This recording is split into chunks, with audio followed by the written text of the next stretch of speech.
Hello बच्चों, स्वागत है आपका केमिस्ट्री एडवेंचर्स यूट्यूब चैनल में। तो बच्चों, आज का वीडियो है बायोमोलिक्यूल्स क्लास 12th के क्वेश्चंस कैसे आएंगे बोर्ड में, कैसे अप्रोच करें।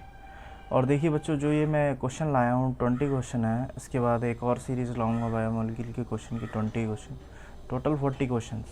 और मैं आपको गारंटी देता हूँ उसके बाहर कुछ नहीं आ सकता। इससे ज़्यादा टफ़ और इससे ज़्यादा ईजी, इससे ज़्यादा मॉडरेट, तीनों तरीके के क्वेश्चन मैंने इसमें मिक्स किए हैं और इनसे बाहर नहीं आ सकता। तो बायोमोलिक्यूल आपका, अगर मैं कहूँ कि आप ये 20+20 क्वेश्चन की 2 वीडियो भी देख लें तो कंप्लीट हो जाएगा।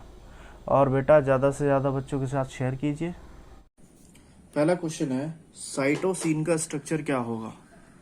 तो बेटा ये क्वेश्चन बहुत इंपॉर्टेंट क्वेश्चन है और ये इस साल आईआईटी में भी आया है। अब ये आईआईटी में आया, इसका मतलब ये टफ नहीं हो गया। इसका मतलब हमें स्ट्रक्चर पता होना चाहिए साइटोसिन का क्या होगा। देखिए बेटा, ये यूरासिल का स्ट्रक्चर हो गया। ये जो है आपका थायामीन का स्ट्रक्चर हो गया। टी सा फीलिंग आ रहा है, टी सा, और ये मैंने फेंक दिया है और यही आपका साइटोसिन का स्ट्रक्चर हो गया। देखिए, देख लीजिए कैसे ट्रिक याद करेंगे, देख लीजिए एक बार। ये देखिए यूरासिल का ये हो गया। यूरासिल में अगर मैं एक CH3 लगा दूं और टी का फील आ जाए तो ये थायामीन हो गया, टी फॉर थायामीन। ओके, तो साइटोसिन में NH2 आएगा और एक CO ग्रुप आएगा। और डबल बॉन्ड की वैलेंसी चेक कर लेंगे भाई। नाइट्रोजन की 3 ही वैलेंसी होती है, कार्बन की 4 होती है। तो इसमें जो आंसर आपका हो जाएगा वो डी ऑप्शन सही हो जाएगा। सेकंड क्वेश्चन कह रहा है, नॉन रिड्यूसिंग शुगर बताइए। देखिए, ग्लूकोज में याद कर लीजिए, ग्लूकोज में एल्डिहाइड ग्रुप फ्री होता है, ठीक है। तो वो टॉलिन और फेलिंग से रिएक्शन कर जाएगा, रिड्यूसिंग शुगर हो गया। लैक्टोज और माल्टोज में भी, दोनों में ग्लूकोज जो यूनिट होगी वो फ्री होगी C1 पे। तो C1 पे रिएक्शन दिखा सकते हैं। तो फिर मैं आपको एक दिखा देता हूँ, माल्टोज वाला, ठीक है।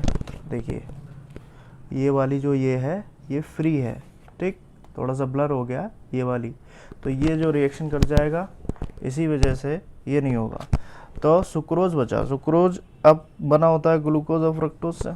अब दोनों का जो रिएक्टिंग वाली पार्ट होता है, एल्डिहाइड और कीटोन, वो दोनों से ग्लाइकोसिडिक बॉन्ड बना होता है, जिसकी वजह से क्या होता है कि वो रिड्यूसिंग शुगर नहीं होता। तो सुक्रोज हमारा नॉन रिड्यूसिंग शुगर है, याद कर लीजिए, बहुत फेमस एग्जांपल है। अगला क्वेश्चन है, डीनेचुरेशन ऑफ प्रोटीन के बारे में 3 स्टेटमेंट दिए हैं और बताइए कौन सा सही है। पहला, denaturation of protein causes loss of secondary and tertiary structure of protein, बिल्कुल सही बात है, बुक में एज इट इज लिखा हुआ है। Denaturation lead to the conservation of double standard of DNA into single standard, सीधी सी बात है, बायोलॉजिकल एक्टिविटी को लूज करेगा प्रोटीन, तो डबल स्टैंडर्ड से सिंगल स्टैंडर्ड में पहुंच जाएगा, सही बात है। DNA affects the primary structure which get distorted. देखिए, प्राइमरी स्ट्रक्चर पहले ही लीनियर और स्ट्रेट चेन में है, उसको क्या डिस्टॉर्ट करेगा ये। तो तीसरा ऑप्शन डिलीट हो गया। तीसरा ऑप्शन डिलीट होने की वजह से हमारे 3 ऑप्शन डिलीट हो गए और सी आंसर हमको मिल गया, ठीक है। चौथा question, in DNA the complementary bases are. देखिए, DNA में जब डबल हेलिकल स्ट्रक्चर होता है, आपने देखा होगा इस तरीके से, तो उसमें जो यहाँ पर A के सामने T लिखा होता है, C के सामने G लिखा होता है और ये हाइड्रोजन बॉन्डिंग होती है, ठीक है। तो A के सामने क्या होगा, T होगा, C के सामने क्या होगा, G होगा, या G के सामने C होगा, या T के सामने होगा। इस तरीके से इंटरचेंज करते रहते हैं कॉम्प्लीमेंट्री बेसिस। तो एडेनिन के and thymine and guanine and cytosine. तो फोर्थ ऑप्शन हमारा सही हो गया। अगला क्वेश्चन कह रहा है, प्रोटीन मॉलिक्यूल में वेरियस अमीनो एसिड्स लिंक्ड होते हैं पेप्टाइड बॉन्ड के द्वारा, ग्लाइकोसिडिक बॉन्ड तो हो ही नहीं सकते, दोनों गलत हैं। डेटिव बॉन्ड हम जानते हैं, पेप्टाइड बॉन्ड। सेलुलोज एक पॉलीमर है। देखिए, सेलुलोज के बारे में अगर पैरा भी पढ़ लेंगे आप बुक से तो आपको पता होगा कि वो ग्लूकोज का पॉलीमर है, जो कि बीटा लिंक के द्वारा C1C4 से लिंक होता है। सुक्रोज, फ्रक्टोज, राइबोज, बहुत वेग इन्होंने ऑप्शंस दिए हैं, तो ये डिलीट हो जाएंगे। Alpha helix structure of protein is stabilised by. देखिए, ये TGT, PGT जितने भी मेन एग्जाम हुए हैं, इवन IIT, नीट, सब में आया है क्वेश्चन, और हाइड्रोजन बॉन्डिंग से स्टेबलाइज्ड होते हैं। ये हमारी NCERT में लिखा हुआ है, मोटा मोटा आप समझ लीजिए। अगला क्वेश्चन क्या है, कौन सा इनमें करेक्ट स्टेटमेंट है। तो ठीक है, चारों स्टेटमेंट पहले पढ़िए, करेक्ट बताना है। स्टार्च पॉलीमर है अल्फा ग्लूकोज का, ठीक है, देखते हैं। अमाइलोज कंपोनेंट है सेलुलोज का? नहीं, अमाइलोज नहीं है, अमाइलोपेक्टिन। प्रोटीन कंपोज होते हैं only one type of amino acid? नहीं, 20 अमीनो एसिड है तो एक ही अमीनो टाइप एसिड, गलत। In cyclic structure of fructose there are 4 carbon and 1 oxygen atom, नहीं 5 कार्बन होते हैं। तो हमें पता है स्टार्च पॉलीमर होता है अल्फा ग्लूकोज का, ये सही बात है, तो ये हमारा ऑप्शन सही हो गया। नेक्स्ट क्वेश्चन है alpha D glucose and beta D glucose क्या होते हैं? बेटा अगर ओपन चेन में होते तो ये एपीमर होते, लेकिन अल्फा और बीटा लग गया है, इसका मतलब क्लोज्ड हो गया है, इसका मतलब फिशर प्रोजेक्शन या हावर्थ प्रोजेक्शन में शो कर रहा है, तो ये एनोमर्स हो गए। बुक में भी है which of the following is sweetest sugar, तो फ्रक्टोज होगी, ये एक फैक्ट है, क्योंकि ज़्यादातर जो फ्रूट्स होते हैं उनमें फ्रक्टोज पाया जाता है। अब है बेटा नॉन एसेंशियल अमीनो एसिड कौन से होंगे? अब देखिए, आपको अगर पता है तो पता है, नहीं पता है तो नहीं पता है। तो लाइसिन, वेलिन, ल्यूसिन ये होते हैं आपके एसेंशियल अमीनो एसिड, और एलेनिन हो गया नॉन एसेंशियल अमीनो एसिड। इसके लिए मैं अपने बच्चों को एक ट्रिक बताता हूँ, आपको भी दिखा रहा हूँ। देखिए, ये 2 कोड याद कर लीजिए, वेल्यूलाई, आइसो एंड थ्रियो अर्जेंटीना में ही ट्रैप यानी फंस गए हैं, ठीक है। Valine, leucine, isoleucine, lysine, threonine, arginine, methionine, histidine, tryptophan, phenylalanine, ये होते हैं आपके 10 एसेंशियल अमीनो एसिड, ठीक है बेटा। तो फिर से एक बार कोड सुन लीजिए, वेल्यूलाई, और दूसरा कोड क्या हो जाएगा, आइसो एंड थ्रियो अर्जेंटीना में ही ट्रैप यानी फंस गए हैं। जिन्हें मैंने लाल से अंडरलाइन किया है रेड हेडिंग से, उसको आप अमीनो एसिड के कोड में याद कर लेंगे बेटा, ठीक है। तो इसका आंसर क्या हो गया, एलेनिन। अगला क्वेश्चन है कि करेक्ट स्टेटमेंट बताइए आरएनए और डीएनए के बाद।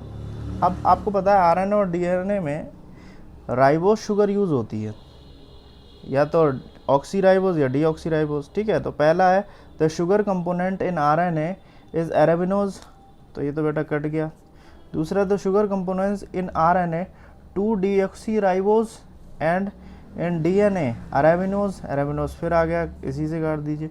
Sugar component in RNA arabinose नहीं, sugar component in RNA is ribose and sugar component in DNA 2-deoxyriboz। देखिए डी से डीएनए, इस कोड को अगर आप याद कर लें तो ये बात बन जाएगी, आरएनए राइबोज, ठीक है। तो ये ऑप्शन आपका सही हो गया।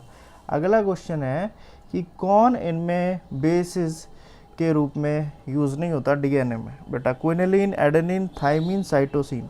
देखिए डीएनए और आरएनए के लिए सुन लीजिए, डीएनए में कौन कौन यूज़ होते हैं, ए, सी, जी, और आरएनए में भी ए, सी, जी, तीनों में एडेनिन, साइटोसिन, ग्वानिन, ये तीनों, लेकिन इसमें थाइमिन आ जाएगा, इसमें यूरासिल आ जाएगा, ठीक है बेटा।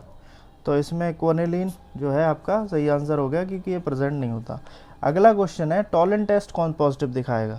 देखिए सुक्रोज नॉन प्रोड्यूसिंग शुगर है तो नहीं दिखाएगा, सुक्रोज इसमें भी है नहीं दिखाएगा। एसिटोफिनोन, हेक्सेनल, ये तो बिल्कुल ही वेग हो गया, हेक्सेनल और एसिटोफिनोन यहाँ पर आंसर हो ही नहीं सकते, क्योंकि यहाँ पर तो फिर ग्लूकोज और फ्रक्टोज हो गया बेटा, ठीक है। नेक्स्ट क्वेश्चन है glucose on prolonged heating with HI Gibbs. देखिए बुक में हमने पढ़ा होगा स्टार्टिंग में, जो नेम रिएक्शन है ग्लूकोज की, तो उसमें एन-हेक्सेन देता है बेटा, ठीक है। आगे बढ़ते हैं, maltose on treatment with dilute HCl Gibbs. Dilute HCl के साथ रिएक्शन पे माल्टोज क्या देगा? अब जब 2 ग्लूकोज यूनिट से बना होता है माल्टोज, तो डाइल्यूट HCl हाइड्रोलिसिस करा के तो फिर ग्लूकोज ही देगा, फ्रक्टोज थोड़ी देगा, या गैलेक्टोज या फिर फ्रक्टोज। तो इस तरीके से आप एलिमिनेट कर सकते हैं। अगला क्वेश्चन है which of the following statement is not true about RNA? It controls the synthesis of protein, सही बात है। It has also double standard का होता है, डीएनए का होता है वो तो फिर ये वाला ऑप्शन गलत हो गया। आगे फिर भी पढ़ लो, it usually does not replicate, it is present in the nucleus of the cell, ठीक है। आगे इनकरेक्ट अबाउट ग्लाइकोजन, तो अभी नीचे से पढ़ेंगे। It is present in some yeast and fungi, सही बात है। It is present in animal cell, सही बात है। Only alpha linkages are present in molecules, glycogen में, सही बात है। It is a straight chain polymer similar to amylose, नहीं, सिमिलर टू अमाइलोपेक्टिन होगा। तो ये आंसर आपका क्या कहते हैं गलत हो गया, तो ये इनकरेक्ट ही हमको बताना था। Amylopectin is composed of beta D glucose C1C, देखो अमाइलोपेक्टिन में पहली बात तो अमाइलोज और अमाइलोपेक्टिन में याद रख लीजिए, अमाइलोज एंड अमाइलोपेक्टिन दोनों में alpha D glucose unit use होंगी, दोनों में। जो सेलुलोज है उसमें बीटा वाला जाएगा, ठीक है। तो ये इन दोनों में तो जहाँ जहाँ बीटा दिख रहा है तो हो ही नहीं सकते। अब यहाँ पे बात आती है अल्फा डी ग्लूकोज सही बात है, C1C4 दोनों में दिखाता है, लेकिन C1C6 दिखाता है, C2C6 नहीं दिखाता है। तो डी ऑप्शन आपका करेक्ट हो गया बेटा। अब लास्ट क्वेश्चन आज का है कि which of the following is correct about the hydrogen bonding in nucleotide. अगर आपने देखा होगा तो ये सेकंड बार आया इस बार। तो मैंने आपको क्या बताया है कि ए के साथ टी की होती है, सी के साथ जी की होती है, या जी के साथ सी की, या टी के साथ ए की। तो ये कहीं दिख रहा है जी के साथ टी की गलत है, ए गलत है, ए जी गलत है, पहला ऑप्शन ठीक हो गया। तो बेटा ये थे आज के 20 क्वेश्चन। कैसे लगे आपको कमेंट करके ज़रूर बताइए, और अगर ज़्यादा अच्छे लगे तो शेयर भी कीजिए ताकि और भी बच्चों का फ़ायदा हो सके, ठीक है। नेक्स्ट 20 क्वेश्चन का सेट मैं जल्दी लेकर आऊँगा। अगर इस पर अच्छे कमेंट और लाइक और ज़्यादा अच्छे व्यूज़ आए तो मैं ज़रूर लाऊँगा नेक्स्ट 20 क्वेश्चन का। थैंक यू बेटा।